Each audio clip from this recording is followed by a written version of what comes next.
Okay, here's a quick recap. We did a top 10! It's about RPGs! They're super long! So we broke them into 2 parts! Enjoy the video!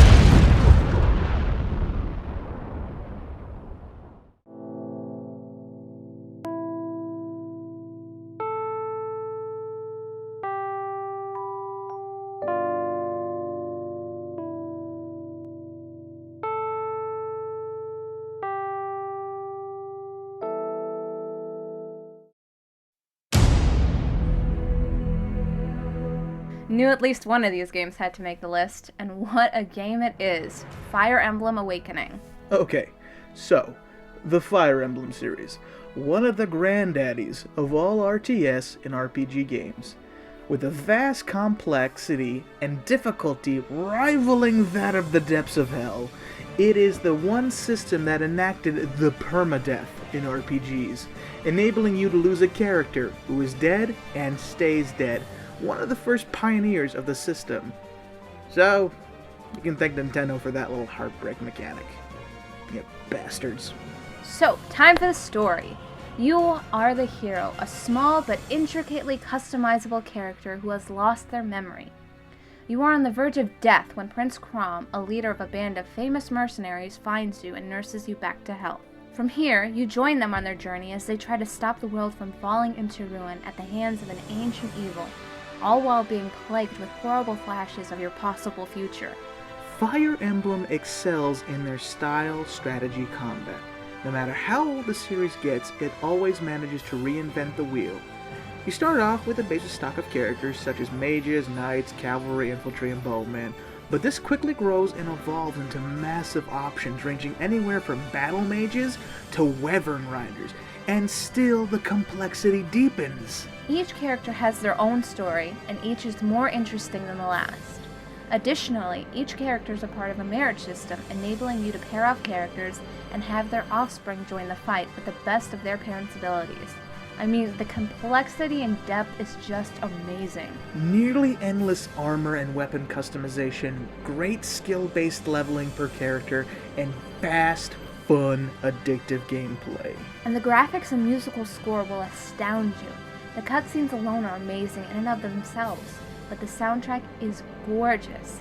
At key plot points, it utilizes the best and most dramatic tracks possible. The game is still a little pricey considering it's been out for 2 years, sitting around $40 still, but it is worth it. And hey, there is an occasional sale for the game on Nintendo's websites every so often. Also, this was intended to be the final installment of the series, but due to its popularity and support, there will be further installments. And we couldn't be more thrilled. If you have a 3DS, you need this game.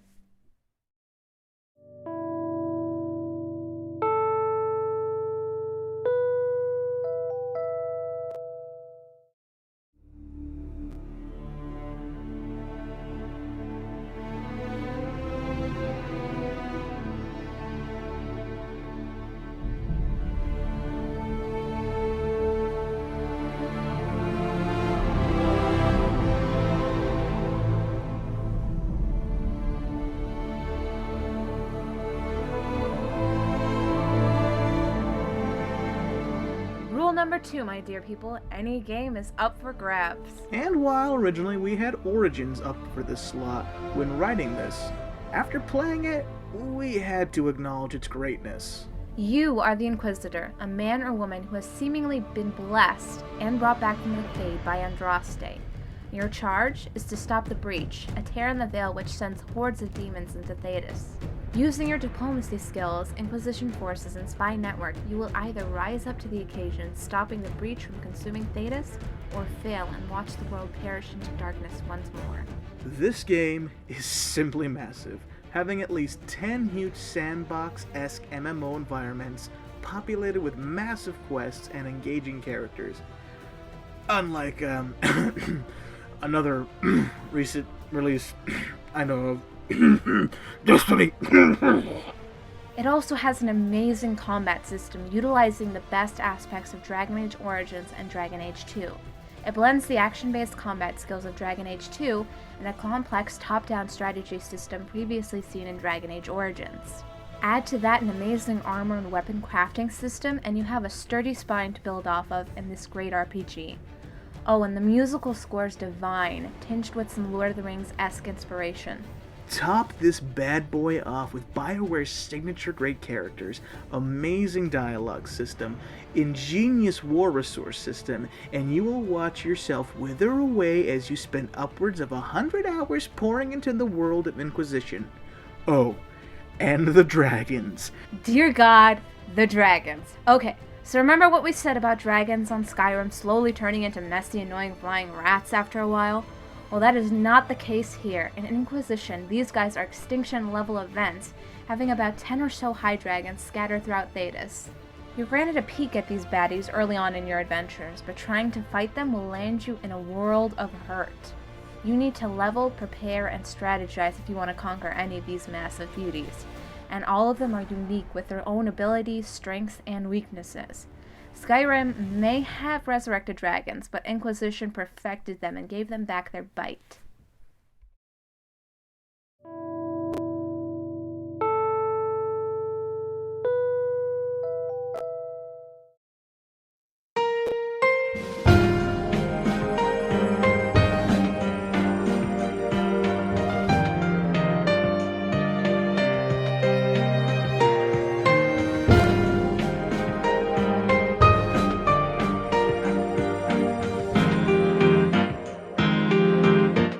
At least one Persona game would make its way onto this list. Persona is a phenomenal game series with an amazing cult following.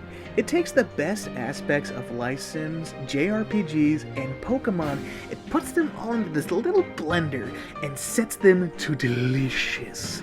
It's finger licking. Stop it! You play you, and I'm not kidding when I say your name is you. You, a young man of few words and ceremonial grunts.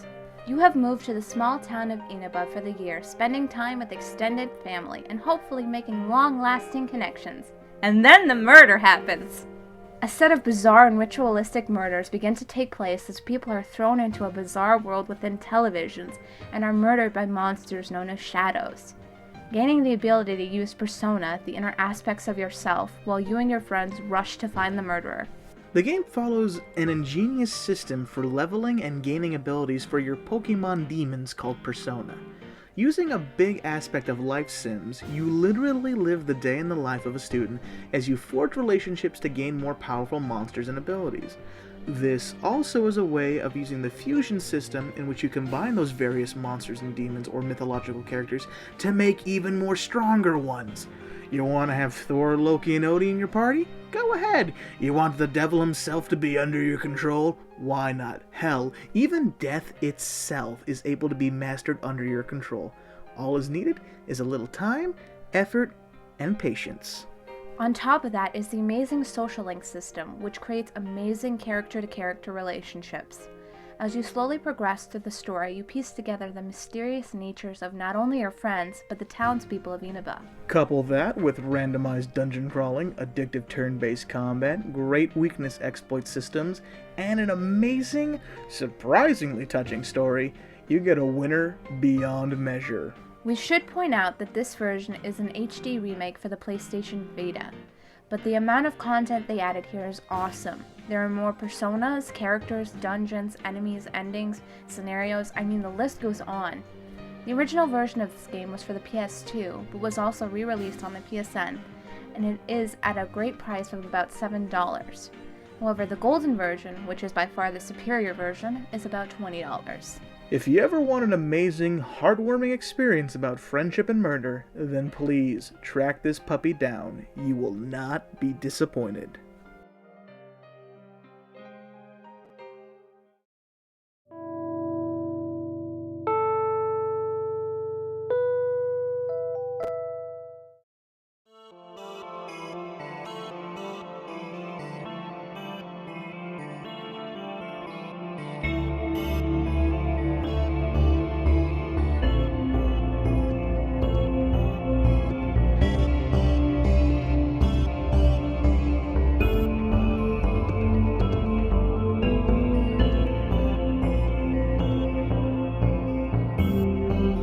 Hell yeah! Mass Effect is an amazing series. You play as Commander Shepard, an Earthling military commander for the Alliance Navy. You are tasked with the sole purpose for stopping the impending Reaper invasion and saving the galaxy. Until you die at the start of the game.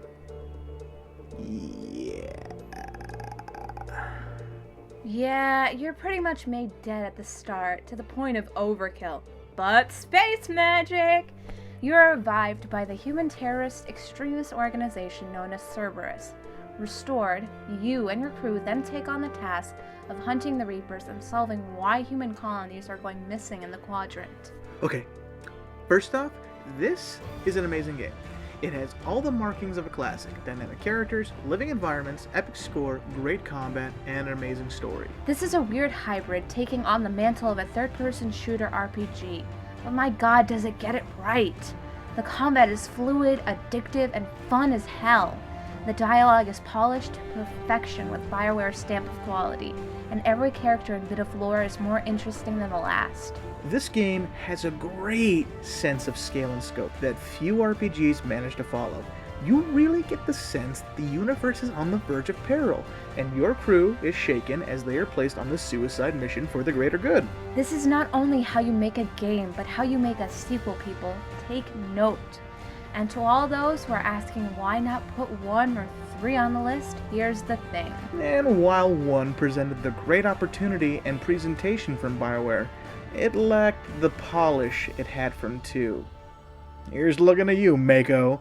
You crazy sideways driving salamander vehicle thing tank mabobber. And Mass Effect 3. Well, while it was a good game and had a gripping story, it just seemed to fall apart near the end. Feeling like the weight and sense of the story got lost and toppled in on itself. Mass Effect 3 isn't a bad game, it just isn't as good as Mass Effect 2. Mass Effect 3 was a strong contender, but it essentially tripped at the finish line, and Mass Effect 2 took home the gold. Killer controls, graphics, story, and score. This game deserves its role on the top 10. And hey, if you haven't bought any of them yet, you can pick up the whole trilogy for around 15 to 30 bucks. So give it a shot, and screw the Mako!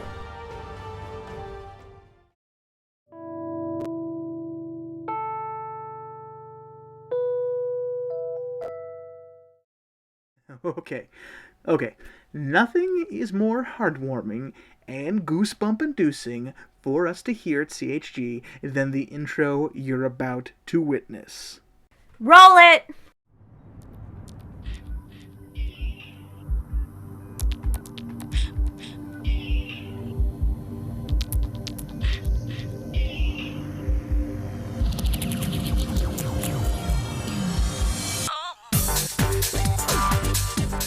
Kingdom Hearts.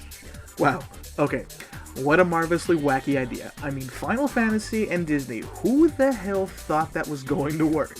Well, it did, and the result was freaking bottled lightning. You play as Sora, a young boy who has been having a very weird series of dreams lately. You live on a series of islands with your childhood friends Kairi and Riku, and dream of adventure with them one day, hoping to leave this place behind. But dreams are often granted, and their consequences are unwanted.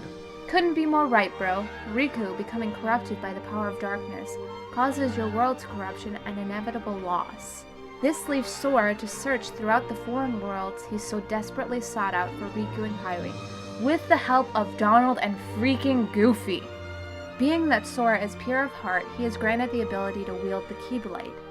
The Keyblade is a powerful ancient weapon used in times long since past to steal worlds away from darkness. The Keyblade is also the only weapon that can truly defeat your formidable opponents, the Heartless. You, as Sora, take up the mantle to prevent the rest of the worlds from suffering your home's fate, all the while hoping to find your friends.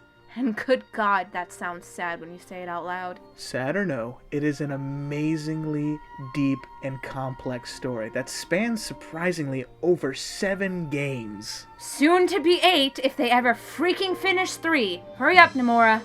This game is also deep on the combat side too, throwing out the turnstile of most JRPGs and following a more heavily action-styled fighting style. And it rocks! Top this off with great characters spanning almost every Disney movie, an amazingly complex yet fair item crafting system, and questline, you have a recipe for success. But what about Kingdom Hearts 2 or the Birth by Sleep CHG? Well, this holds a special sentimental value to us. Yeah, this was actually the first RPG we ever played and completed 100% together. By ourselves. Yeah, I was 8 and he was 11, and together with our strategy guide, we set off on this adventure together. I would do some of the exploring and gummy ship levels. And I would handle the combat and boss battles. We spent countless hours playing together, searching for clues, hidden boss battles, secret weapons, and finally unlocking the secret ending. This game grew with us and nurtured our love for the RPG genre, and because of this, we love it to this day, and that's why it's our number one.